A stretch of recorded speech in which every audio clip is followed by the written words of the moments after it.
നമസ്കാരം, IUV വ്ളോഗ്സിലേക്ക് സ്വാഗതം. ഞാൻ മേഘ. ഇന്നത്തെ ഈ വീഡിയോയിൽ ഞാൻ ഉൾപ്പെടുത്തിയിരിക്കുന്നത് ഞാൻ എന്തൊക്കെയാണ് ഇന്ന് കുക്ക് ചെയ്തത് എന്നുള്ളത് കാണിക്കാനാണ്.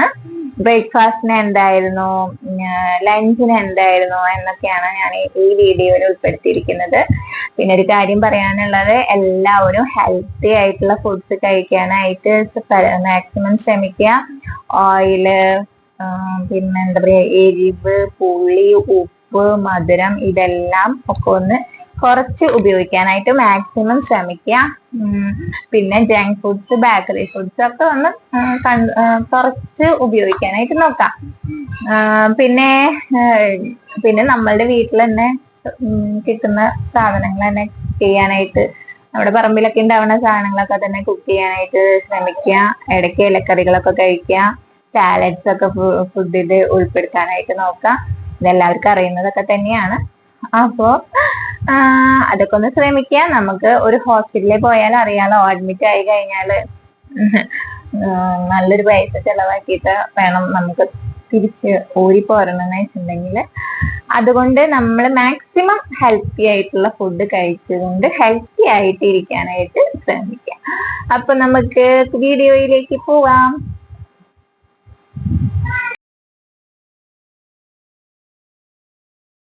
നമുക്ക് ബ്രേക്ക്ഫാസ്റ്റിന് പുട്ടുപൊടി നനച്ച് വെക്കാം.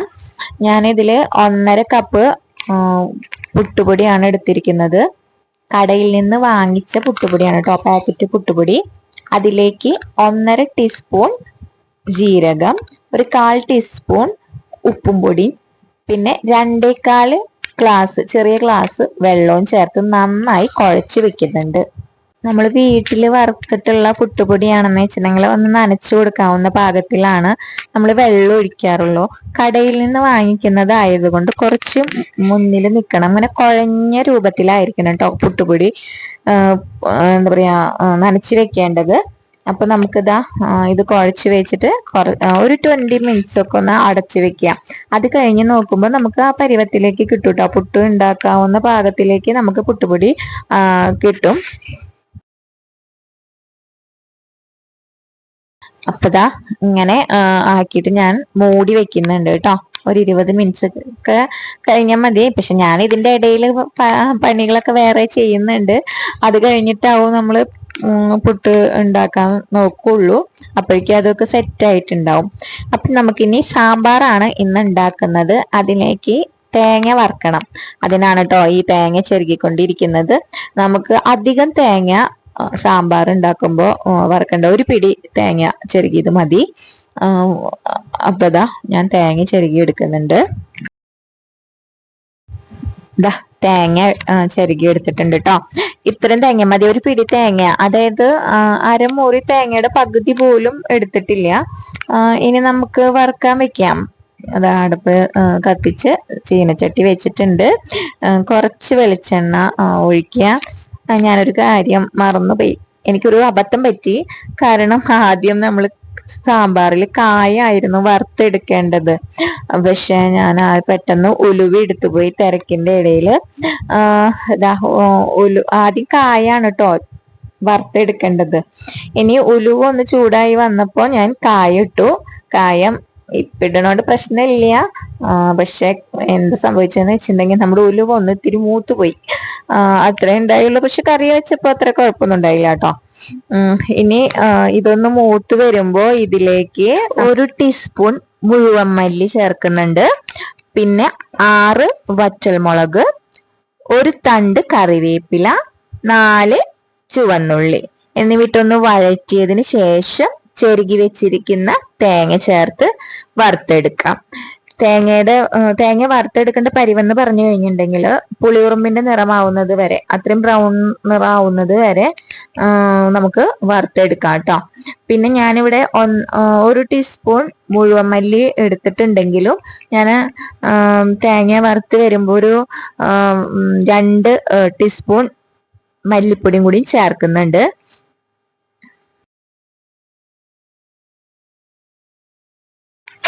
എന്നിട്ട് നന്നായി ഒന്ന് ഇളക്കി കൊടുക്കുക. ആ പച്ചക്കുത്തൊക്കെ മാറുന്ന വരെ ഒന്ന് വറുത്തെടുക്കുക കേട്ടോ. എന്നിട്ട് ഫ്ലെയിം ഓഫ് ചെയ്യുക. എന്നിട്ട് തേങ്ങ വറുത്തത് നമുക്കൊരു പാത്രത്തിലേക്ക് ചൂടാറാനായിട്ട് മാറ്റി വെക്കാം. സാമ്പാർ ഉണ്ടാക്കാൻ ഞാൻ 1/2 കപ്പ് തുവരപ്പരിപ്പ് എടുത്തിട്ടുണ്ട്. അത് നന്നായി കഴുകിയിട്ട് ഞാൻ കുക്കറിലേക്ക് മാറ്റിയിട്ടുണ്ട് കേട്ടോ. ഇനി പരിപ്പിന്റെ ഒപ്പം വേവിക്കാനായിട്ട് ഒരു മീഡിയം സൈസ് സവോളയും 2 ചെറിയ ഉരുളക്കിഴങ്ങാണ് എടുത്തിരിക്കുന്നത്. ഇതുപോലെ കട്ട് ചെയ്തെടുക്കണം. സവോള നീളത്തിലും എന്താ പറയാ, ഉരുളക്കിഴങ്ങ് ഇതുപോലെ കട്ട് ചെയ്തെടുക്കുക. എന്നിട്ട് പരിപ്പിന്റെ ഒപ്പം ഇട്ട് വേവിക്കണം. നമുക്ക് പരിപ്പിലേക്ക് ചേർത്ത് കൊടുക്കുക. ഇനി അതിലേക്ക് 1/2 ടീസ്പൂൺ മഞ്ഞൾപ്പൊടിയും വെള്ളവും ചേർത്തിട്ടാണ് നമ്മൾ വേവിക്കാൻ വെക്കുന്നത്. ഉപ്പൊന്നും ചേർക്കണില്ല കേട്ടോ. ഇപ്പോ ഒരു വിസിൽ അടിക്കണ്ടോ വെള്ളം ചേർത്തിട്ട്. നമ്മൾ ഇതിലേക്ക് വേവിക്കുമ്പോൾ പരിപ്പ് മുങ്ങാൻ പാകത്തിന് മാത്രം വെള്ളം ഒഴിച്ചാൽ മതി കേട്ടോ, അല്ലെങ്കിൽ ഉടഞ്ഞു പോവും. അപ്പൊ നമുക്കത് വേവിക്കാനായിട്ട് വെക്കാം. ഓക്കെ, ഇനി നമുക്ക് പുളി. ഇതിലേക്ക് മെയിൻ ആയിട്ടുള്ള ഒരു ഇൻഗ്രീഡിയന്റ് ആണ് പുളി. ഞാനൊരു നെല്ലിക്ക വലിപ്പത്തിലുള്ള പുളി എടുത്തിട്ടുണ്ട്. ഇവിടുത്തെ പുളി ഭയങ്കര പുളിയുള്ള ഇതാണ് കേട്ടോ. അതുകൊണ്ട് ഞാൻ ഒരു കുറച്ച് എണ്ണ എടുത്തിട്ടുള്ളൂ. അത് കഴുകി അതിലേക്ക് 1 ഗ്ലാസ് വെള്ളം ഒഴിച്ച് ഞാൻ മാറ്റി വെച്ചിട്ടുണ്ട്. നമ്മുടെ കുക്കറിൽ ഒരു വിസിൽ വന്നിട്ടുണ്ട്. വിസിൽ വന്നതിന് ശേഷം നമുക്ക് ഫ്ലെയിം ഓഫ് ചെയ്ത് അതൊന്ന് എയർ പോവാനായിട്ട് വെക്കാം. ചോറ് ഞങ്ങൾ കുക്കറിലാണ് കേട്ടോ വെക്കുന്നത്. അതാണ് ഈ ആയിക്കൊണ്ടിരിക്കുന്നത്. അത് ഞാൻ പ്രത്യേകം വീഡിയോ എടുത്തിട്ടില്ല കേട്ടോ. ആക്ച്വലി ഒരു തട്ടിക്കൂട്ട് സാമ്പാറാണ് കേട്ടോ. നമുക്ക് ആവശ്യമായിട്ടുള്ള കഷ്ണങ്ങളൊന്നും ഇല്ല. മുരിങ്ങക്കായി ഇല്ല, വെണ്ടക്കായി ഒന്നും ഇല്ലാതെയാണ് സാമ്പാർ വെക്കുന്നത്. ഒരു കഷ്ണം മത്തങ്ങ ഉണ്ടായിരുന്നു, ഒരു കഷ്ണം വെള്ളരിക്ക ഉണ്ടായിരുന്നു, പിന്നെ ഒരു കഷ്ണം ക്യാരറ്റും ഉണ്ടായിരുന്നു. അപ്പൊ അത് വെച്ച് സാമ്പാർ ഉണ്ടാക്കാന്നാണ് വിചാരിച്ചത് കേട്ടോ. അപ്പൊ ഇതൊക്കെ അരിഞ്ഞെടുത്തിട്ടുണ്ട്. പിന്നെ ഒരു 2 ചെറിയ തക്കാളിയും ഉണ്ട്. ഇതെല്ലാം എയർ പോയതിന് ശേഷം നമ്മൾ കുക്കറിലേക്ക് എല്ലാം ഇത് ചേർത്ത് അരപ്പും ചേർത്തിട്ടാണ്. നമ്മൾ നേരത്തെ തേങ്ങ വറുത്ത് വെച്ചിട്ടുണ്ടല്ലോ, അത് അരച്ചതിന് ആ അരപ്പും പിന്നെ പുളിയും ഒക്കെ ചേർത്തിട്ടാണ് കേട്ടോ ഇനി നമ്മൾ വേവിക്കാൻ വെക്കുന്നത്. ഞാനൊരു ജാറിലേക്ക്, നമ്മുടെ മിക്സിയുടെ ജാറിലേക്ക് വറുത്ത് വെച്ചിരിക്കുന്ന തേങ്ങ ചേർത്തിട്ടുണ്ട്. പിന്നെ കൂടെ ഞാനൊരു 2 ടീസ്പൂൺ സാമ്പാർ പൊടിയും കൂടി ചേർത്തിട്ടുണ്ട് കേട്ടോ, അരയ്ക്കാൻ വേണ്ടിയിട്ട്. ഇത് ഓപ്ഷണലാണ്. സാമ്പാർ പൊടി ഇല്ലെങ്കിലും കുഴപ്പമൊന്നുമില്ല. ഞാൻ ഉള്ള കാരണം ചേർത്തു എന്ന് മാത്രം, ഇല്ലെങ്കിൽ നോ ഇഷ്യൂ. അപ്പൊ ആദ്യം ഒന്ന് പൊടിച്ചെടുക്കും. എന്നിട്ട് കുറേശ്ശെ വെള്ളം ചേർത്ത് നമ്മളത് അരച്ചെടുക്കും കേട്ടോ. നല്ല പേസ്റ്റ് രൂപത്തില് അരച്ചെടുക്കണം. നമ്മുടെ കുക്കറിൽ എയർ പോയിട്ടുണ്ട്. പരിപ്പ് നന്നായി വെന്തിട്ടുണ്ട് കേട്ടോ. ഇനി നമ്മൾ അരിഞ്ഞു വെച്ചിരിക്കുന്ന പച്ചക്കറിയും തേങ്ങ അരച്ചതും പുളി പിഴിഞ്ഞതും ഒക്കെ ഒരുമിച്ച് ചേർത്തിട്ടാണ് വേവിക്കാൻ വെക്കുന്നത്. പുളി പിഴിഞ്ഞത് ഒഴിക്കുന്നുണ്ട് കേട്ടോ. ചിലവർക്ക് സാമ്പാറിൽ നല്ല പുളി വേണം, ചിലവർക്ക് അത്ര പുളി പാടില്ല. ഇവിടെ അങ്ങനെയുള്ള കൂട്ടരൊക്കെ ഉണ്ട് കേട്ടോ. പിന്നെ അതിലേക്ക് ആവശ്യത്തിനുള്ള ഉപ്പ് ചേർത്ത് കൊടുക്കുക. കല്ലുപ്പാണ് കേട്ടോ ഞാനിവിടെ ചേർത്ത് കൊടുക്കുന്നത്. എന്നിട്ട് നന്നായി ഇളക്കി യോജിപ്പിച്ച് നമുക്ക് വേവിക്കാനായിട്ട് വെക്കാം. പിന്നെ വെള്ളം നന്നായി ആ കുക്കറിന്റെ 3/4 ഭാഗത്തോളം ഞാൻ വെള്ളം ഒഴിക്കുന്നുണ്ട് കേട്ടോ. കാരണം അത് വറ്റി വരണം. പിന്നെ അതിന്റെ ഇടയിൽ പച്ചക്കറിയും വെവണം. അപ്പൊ ഞാൻ കുക്കർ അടുപ്പത്ത് വെച്ചിട്ടുണ്ട്.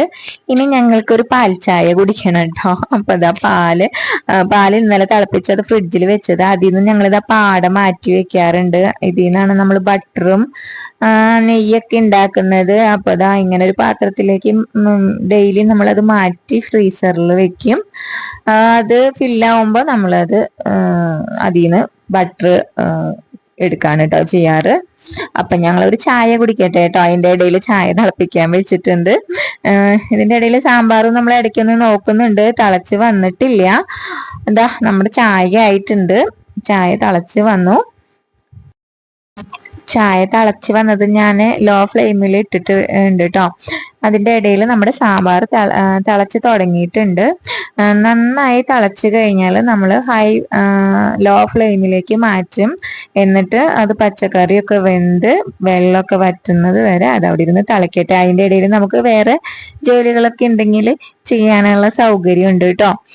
അപ്പോ തിള വന്നു. ഞാൻ ഒരു ചായ കുടിക്കട്ടെ. ഞാനും മധുരമുള്ള ചായയാണ് കേട്ടോ കുടിക്കുക. അമ്മ ഇവിടെ മധുരം ഇല്ലാത്ത ചായയാണ് കുടിക്കുക. അങ്ങനെ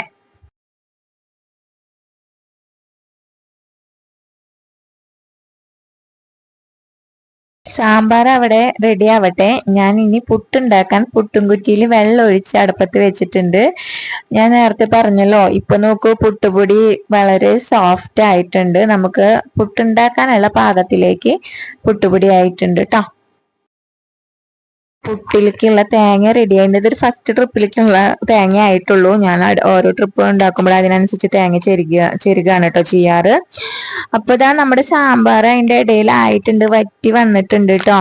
ഇനി ഇതാ പുട്ടും കുറ്റിയിലേക്ക് നമ്മള് മാവും തേങ്ങയൊക്കെ ചേർക്കാണ്. ഒരു പുട്ടുപൊടി നമ്മള് നനച്ചു വെക്കില്ലേ, അപ്പൊ കുറച്ച് തേങ്ങ ചേർക്കൂട്ടോ. നമ്മളിത് തേങ്ങ ലാഭിക്കാൻ കൂടി വേണ്ടിയിട്ടാണ് ഇങ്ങനെ ചെയ്യണത്. നമ്മള് പൊടി നനച്ചു വെക്കുമ്പോ നമ്മള് തേങ്ങ ചേർക്കുന്നില്ല. എൻ്റെ വീട്ടിലെ അമ്മയൊക്കെ അങ്ങനെയാണ് ചെയ്ത് കണ്ടിട്ടുള്ളത്. അമ്മ ഇപ്പോഴും അങ്ങനെയാണ്. പുട്ടുണ്ടാക്കുമ്പോ പുട്ടുപൊടി നനച്ചു വെക്കുമ്പോ കുറച്ച് തേങ്ങ അതില് ചെരുകി ഇടാറുണ്ട്. ഞാൻ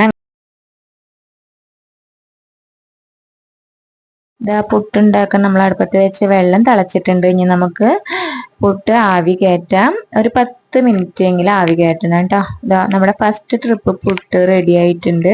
അതിലേക്ക് കോമ്പിനേഷൻ നമ്മൾ റോബസ്റ്റ പഴമാണ് കേട്ടോ, അത് വാങ്ങിച്ചതാണ്. ഇനി നമുക്ക് സാമ്പാറിലേക്ക് കടുക് വറുക്കാം. ഇതാ വെളിച്ചെണ്ണ ഒഴിച്ചിട്ടുണ്ട്. കടുക് 1.5 ടീസ്പൂൺ കടുക്, ഒരു തണ്ട് കറിവേപ്പില, 3 വറ്റൽമുളകാണ് ഞാൻ എടുത്തിരിക്കുന്നത്. ഇനി കടുക് നന്നായി പൊട്ടി തീരട്ടെ. അതിന്റെ ഇടയിൽ മുളകും ഒന്ന് മൂത്ത് കിട്ടും. ഇതാ നമ്മൾ അടുത്ത ട്രിപ്പ് പുട്ടിനുള്ളത് വെച്ചിട്ടുണ്ട് കേട്ടോ, പുട്ടുമുറ്റി വെച്ചിട്ടുണ്ട്. അപ്പൊ ഇതാ നമ്മുടെ കടുകൊക്കെ പൊട്ടി തീർന്നിട്ടുണ്ട്. ഇനി അത് നമുക്ക് സാമ്പാറിലേക്ക് മാറ്റാം. സാമ്പാറിലേക്ക് ചേർത്തതിന് ശേഷം കുറച്ചു നേരം ഒന്ന് മൂടി വെക്കുക. അതിനുശേഷം ഇപ്പൊ നമുക്ക് ഇനി കുക്കർ ആവശ്യമുണ്ട്, അതുകൊണ്ട് ഞാൻ അതൊരു വേറെ പാത്രത്തിലേക്ക് മാറ്റിയിട്ടുണ്ട് കേട്ടോ. ഇനി നമുക്ക് വേറൊരു കറിയും കൂടി വെക്കണം. ഉപ്പേരിയല്ല, ചാറുകറി അല്ലാത്ത ഒരു ടൈപ്പ് കറിയാണ്. ചക്കക്കുരു കൊണ്ടാണ് ഉണ്ടാക്കുന്നത്. നമ്മള് ചക്കക്കുരുവും മഞ്ഞൾപ്പൊടി, ഉപ്പ്, വെള്ളവും ചേർത്ത് ഇതാ ഒരു 2 വിസിൽ വരുത്തിയിട്ടുണ്ട് കേട്ടോ. ഹൈ ഫ്ലെയിമിൽ തന്നെ 2 വിസില്. 1 ഗ്ലാസ് വെള്ളമാണ് കേട്ടോ നമ്മൾ ഒഴിച്ചിരിക്കുന്നത്. അപ്പൊ നമുക്ക് അതിലേക്ക് ഉള്ളി ചതയ്ക്കാം. ഉള്ളിയും വെളുത്തുള്ളിയാണ് ഇട്ടിരിക്കുന്നത്, ചതച്ചിരിക്കുന്നത്. എന്താ വെളിച്ചെണ്ണ ചട്ടി ചൂടാക്കി അതിൽ വെളിച്ചെണ്ണ ചേർക്കുക. ചതച്ച് വെച്ചിരിക്കുന്ന ഉള്ളിയും വെളുത്തുള്ളിയും കറിവേപ്പിലയും പിന്നെ ചതച്ച മുളകും ചേർത്ത് നന്നായി മൂപ്പിക്കുക. മുളക് മൂത്ത് വരുമ്പോ, ഉള്ളി മൂത്ത് വരുമ്പോ നമുക്ക് വേവിച്ച് വെച്ചിരിക്കുന്ന ചക്കക്കുരു അതിലേക്ക് ചേർത്ത് നന്നായി ഇളക്കി കൊടുക്കുക. ഇപ്പൊ ഇത്തിരി ചാറോട് കൂടിയിട്ടാണ് കേട്ടോ ചക്കക്കുരു ചേർത്തിരിക്കുന്നത്. ഇനി ആ വെള്ളമൊക്കെ ഒന്ന് വറ്റിച്ചെടുക്കുക കേട്ടോ. അപ്പൊ നമ്മളുടെ എരിവും ഉപ്പും ഒക്കെ ആ ചക്കക്കുരുവില് ഒന്ന് പിടിക്കും.